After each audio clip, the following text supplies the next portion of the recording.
Bonjour, un petit peu de jeu de rôle aujourd'hui, ça faisait longtemps, avec le supplément intitulé Foncombe pour l'anneau unique.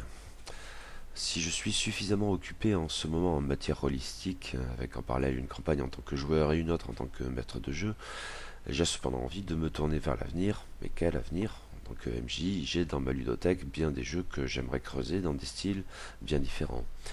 Mais il y a une certitude plus ou moins bien admise, je crève d'envie de faire de la fantasy relativement classique, n'impliquant pas systématiquement des donjons, parce que ce n'est sans doute pas mon genre, mais avec un univers foisonnant et fascinant, et même, bordel, des elfes et des nains. J'ai eu l'occasion de lire des systèmes génériques très intéressants, comme Chroniques oubliées Fantasy, ou dans un tout autre registre, Tranchant et Dracon, mais j'avais envie avant tout d'un univers, et de règles qui y soient directement liées. Alors, pour Chroniques oubliées Fantasy, je garde ça quand même au coin de l'oreille, parce qu'il y a la campagne Anatazerine qui a reçu a priori d'assez bonnes critiques, donc je vais probablement y jeter un coup d'œil. Mais, plus généralement, l'anneau unique s'est imposé comme malgré lui, correspondant pleinement à ce que je recherche à tout prendre. J'avais beaucoup aimé ce que j'en avais lu, appréciant avant tout le rendu de l'univers. Cette gamme n'use pas de la licence Tolkien comme d'un prétexte, elle intègre au mieux son sens et le traduit très joliment. Les longs voyages, la communauté, l'ombre qui grandit inéluctablement, corrompant les personnages errant dans un monde semi-désert où la menace est partout palpable, sont autant de choses bien vues qui singularisent la gamme, laquelle se distingue aussi des classiques de la fantaisie holistique, qui s'inspirent pourtant et pour une bonne part de la même source, je ne vous apprends rien, par exemple en limitant considérablement la possibilité de la magie, mais aussi en impliquant un système, entendu largement, relativement punitif, autorisant pourtant la geste épique et les exploits impensables. Forcément, formellement, la gamme est d'ailleurs tout aussi réussie et adaptée. Ces superbes illustrations aux teintes mornes et sobres traduisent à merveille toutes ces dimensions de l'univers tolkienien, en reléguant au placard les dégueulasseries flashouilles d'une héroïque fantasy façon poster de routier, quand bien même sympa. Certes, tout n'y était pas parfait pour autant, et deux points me chagrinaient un brin. D'une part, le caractère un peu trop succinct des éléments de background, et surtout, très concrètement, concernant les lieux que les joueurs peuvent être amenés à visiter. Certes, on dispose des romans de Tolkien, et au premier chef des romans de Hobbit, surtout le Hobbit d'ailleurs, dans le cadre initial des Terres Sauvages. Et il s'agit en outre de ne pas brider l'imagination du MJ comme des PJ. Mais moi qui apprécie globalement les backgrounds touffus et qui ai tendance à croire que mieux vaut trop que pas assez, j'aurais trouvé de plus amples développements à ces sujets tout à fait bienvenus. Point de vue personnel donc, et ça se discute. D'autre part, il est un autre aspect un brin déconcertant de ce jeu, mais tout particulièrement sensible dans le livre de base. Si la gamme est bien rédigée au sens où sa lecture est agréable, y compris dans les passages techniques, ce qui n'est pas gagné, et où elle se montre somme toute assez claire dans ses exposés, elle souffre pourtant d'une construction un peu aléatoire, disséminant les informations cruciales çà et là en fonction d'un plan critiquable aux nombreux renvois, noyant parfois l'essentiel dans des quasi-redites, ou justement, pour éviter ces dernières, impliquant de manière générale de jongler avec les chapitres un peu au pif. Dimension d'autant plus pénible que le cadre de campagne jusqu'alors dépeint impliquait même, en fait, de jongler ainsi avec deux ou trois livres. Pour bien jouer à l'anneau unique, sans doute faut-il se livrer au préalable à une longue et méticuleuse préparation, avec nombre de notes bien consciencieuses pour systématiser utilement le propos. Mais je m'y sens prêt maintenant, envisageant une relecture de cet ordre pour soigner une campagne développée le moment venu. Notez au passage qu'on a prévu, semble-t-il, une nouvelle édition du livre de base de l'anneau unique, qui devrait remédier à cette difficulté, du moins pour ce que j'en sais.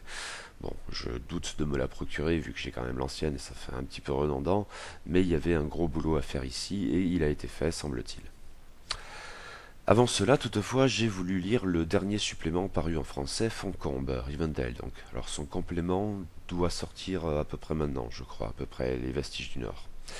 Foncombe, supplément donc qui ne traite pas seulement de la demeure cachée d'Elrond le demi-elfe, bien sûr, mais globalement de l'Eriador oriental.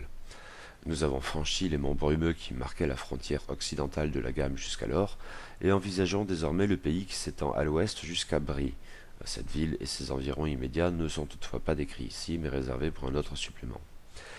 Avec pour limite, au nord les monts d'Angmar et au sud les ruines de Tarbad. À l'origine, on avait parlé d'une gamme de l'anneau unique, constituée de trois sous-gammes, couvrant les décennies séparant le Hobbit du Seigneur des Anneaux. D'où cette focalisation jusqu'alors sur les terres sauvages à l'est des monts Brumeux, avec la forêt noire en son centre, et le sous-titre Aventure dans les terres sauvages. Il semblerait donc que cette mauvaise idée a été abandonnée. Ouf. Foncombe étend l'aire de jeu sans appeler au développement d'une sous-gamme spécifique, même si la région a ses particularités en matière de règles autant que d'ambiance, avec une adversité peut-être encore plus forte qu'à l'est des monts Brumeux et des cultures héroïques adaptées en conséquence. Et j'ai cru comprendre que depuis la gamme s'était également tournée vers le Rohan, mais pour s'en tenir à cette extension à l'Eriador oriental, sans doute faut-il préciser que Foncombe constitue la première moitié d'un dictique. Il fournit un cadre pour le recueil de scénario Runes of the North, dont je parlais à l'instant, je crois qu'il sort ou sortira bientôt, Vestiges du Nord en français, dont la traduction donc est annoncée, oui voilà maintenant. De même que dans la gamme initiale, les contes et légendes des terres sauvages et le guide des terres sauvages se répondaient, encore que pas tout à fait, pour être parfaitement exact. Le guide, sorti après les contes et légendes, servait peut-être davantage de contexte à la campagne, ou au squelette de campagne, Ténèbres sur la forêt noire, paru ensuite, et dont les contes et légendes pouvaient constituer un prologue. Or, il faut bien prendre en compte un aspect fondamental de la région ici dépeinte. Elle est en fait bien plus sauvage, incomparablement plus, que les terres pourtant dites sauvages à l'est des monts Brumeux. En effet, si la forêt noire au cœur de la région jusqu'ici dépeinte n'était certes guère propice à l'établissement des peuples libres du Nord, l'ombre y planant de nouveau et les araignées rôdant entre les arbres, on trouvait cependant ça et là des foyers de civilisation. Certes, le terme est parfois un peu fort, de part et d'autre. Dans la vallée de l'Anduin à l'ouest, et pour ce qui est de l'est, au moins aux environs du Mont Solitaire, avec Dal et la ville du lac, en redescendant vers le sud, non loin du palais de Tranduil, à la lisière orientale de la forêt noire. La situation est tout autre dans l'Eriador oriental. C'est bien simple, entre Brie à l'ouest et Foncombe à l'est, il n'y a peu ou prou rien. Aucun centre urbain de quelque taille que ce soit. On évoque bien des fermes, voire des hameaux à l'occasion, mais pour l'essentiel, nous sommes dans un désert. Si les rôdeurs du Nord, héritiers des Dunedains, l'arpentent sans cesse, et éventuellement de même pour certains hauts elfes de Foncombe, plus rares encore sans doute, le fait est que la région est on ne peut plus sauvage et dangereuse, tout sauf propice à l'établissement des hommes, ou du moins de ceux d'entre eux qui ne succombent pas à l'appel du Mordor. Mais même ces derniers ne peuvent véritablement être rattachés à des centres urbains de quelque importance que ce soit. La carte de la région, très détaillée et bien faite pour préparer les voyages si cruciaux dans ce jeu, est éloquente à cet égard, qui comprend plusieurs régions, et vastes encore, simplement appelées terres désertes, et dont on ne saura rien de plus. Or, les régions nommées et décrites dans le supplément ne sont guère plus peuplées. Si l'ensemble de la région n'est pas qualifié de sauvage, à l'encontre de ce qui se produit à l'est des monts Brumeux, c'est sans doute parce que cette zone géographique n'a pas toujours été ainsi. Elle a abrité des civilisations importantes, les elfes des régions s'alliant aux héritiers de Numénor et ayant fondé le royaume d'Arnor, bien vite cependant scindé en 3 royaumes concurrents. Les ruines sont nombreuses dans le nord, à condition de pouvoir les repérer, tant nombre d'entre elles, sous le poids des ans et des assauts des orques et autres troupes du roi sorcier d'Angmar, ont été peu ou prou réduites à néant. Et la défaite, au bout du compte, du chef des Nazgûl n'y a en fait rien changé. L'Eriador oriental n'est plus que le reflet désert et déprimant d'une vaine gloire depuis longtemps oubliée. Et aux araignées géantes de la forêt noire, qui formaient une part essentielle du bestiaire de la gamme antérieure pour compléter les inévitables orques, répondent ici les trolls, qui ont fait des régions les plus orientales de l'Eriador leur terrain de chasse, tandis que les morts-vivants, d'une espèce ou d'une autre, y abondent plus que partout ailleurs, des sinistres hauts des Galgal aux inquiétants reliquats de Langmar. C'est là la force et la faiblesse de ce cadre de jeu. Il est superbement rendu dans ce supplément, qui met bien en valeur l'ambiance très particulière de cette région maudite. Mais c'est aussi un cadre très rude, plus sauvage encore que les terres sauvages donc, qu'il peut être délicat de mettre en scène, et l'adversité déjà conséquente de ce premier cadre de jeu est sans doute largement surpassée ici. D'où cette idée un peu saugrenue à première vue, quand bien même logique à sa manière, concernant les nouvelles cultures héroïques proposées par le supplément dans son dernier chapitre, et qui sont donc les rôdeurs du Nord, humains, et les hauts elfes de Foncombe. Habitués à arpenter cette région particulièrement périlleuse, ils sont dès le départ plus puissants que les personnages des terres sauvages, auxquels il faut donc ajouter, ce qui me laissait un peu perplexe, les hobbies de la comté.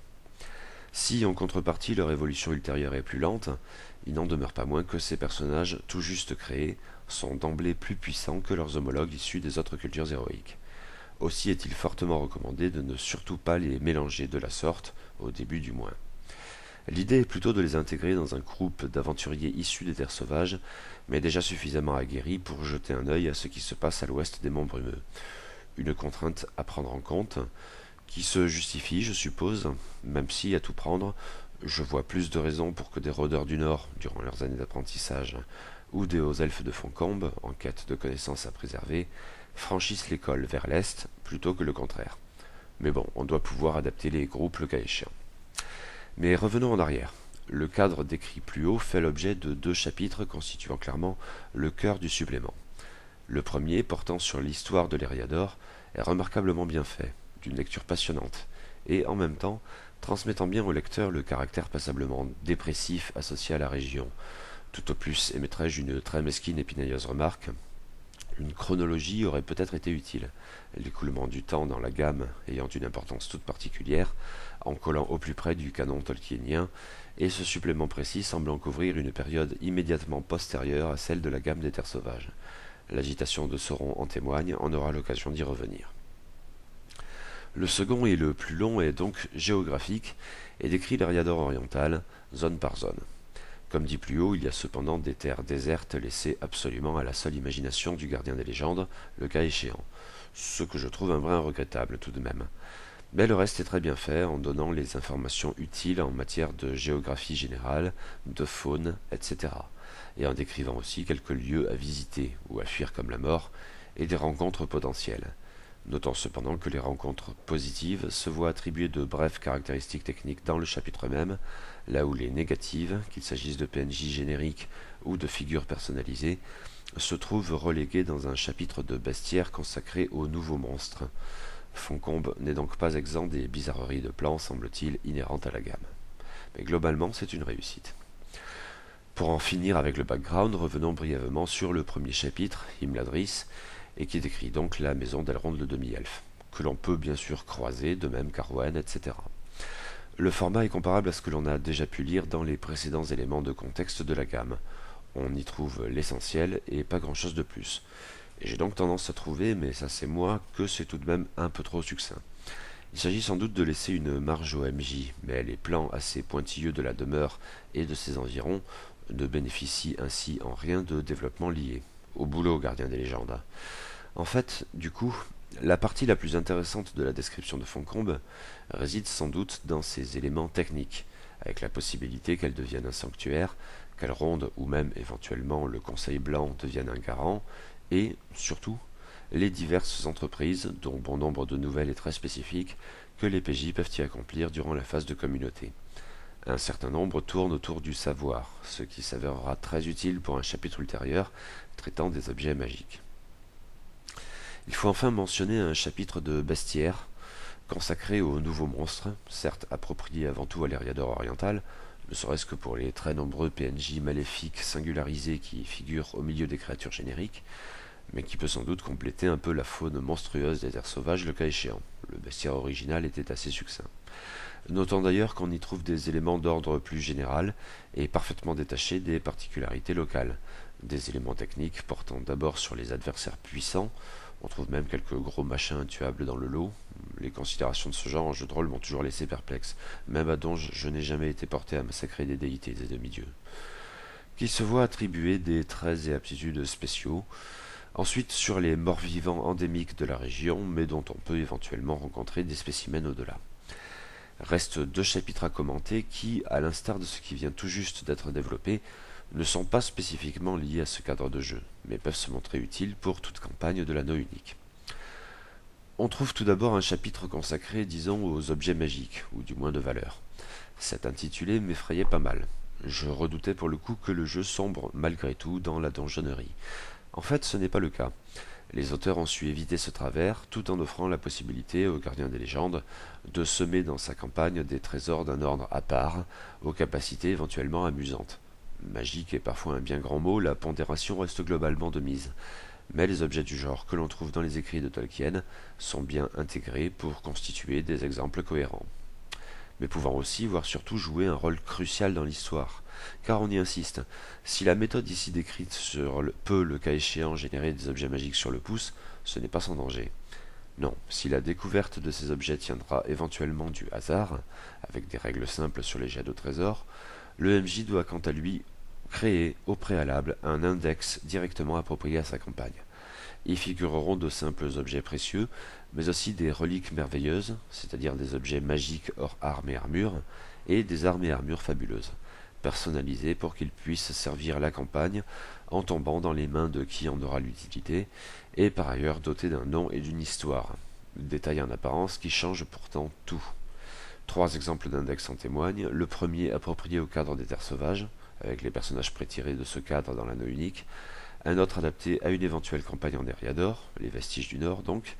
Et enfin, un exemple sans doute plus parlant, portant sur la compagnie de Bilbo dans Le Hobbit.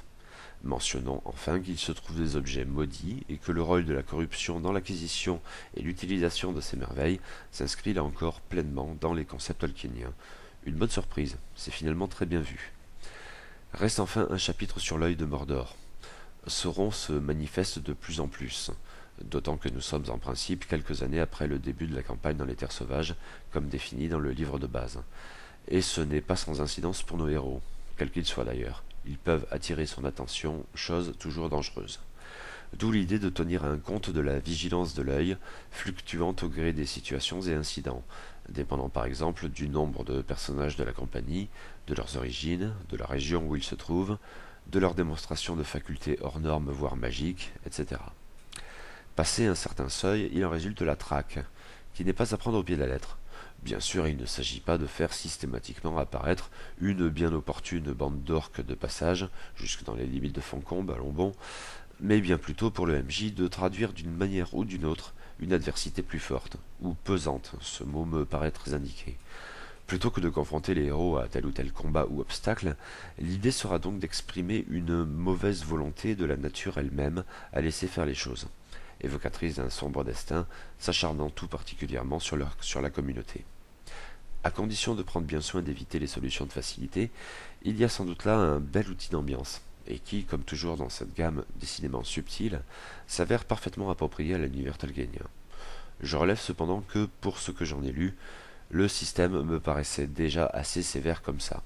Je suppose donc qu'il faut prendre garde à ne pas rendre l'épreuve des PJ insurmontable avec ce genre de règles optionnelles, mais avec des héros un peu aguerris, c'est sans doute tout à fait pertinent.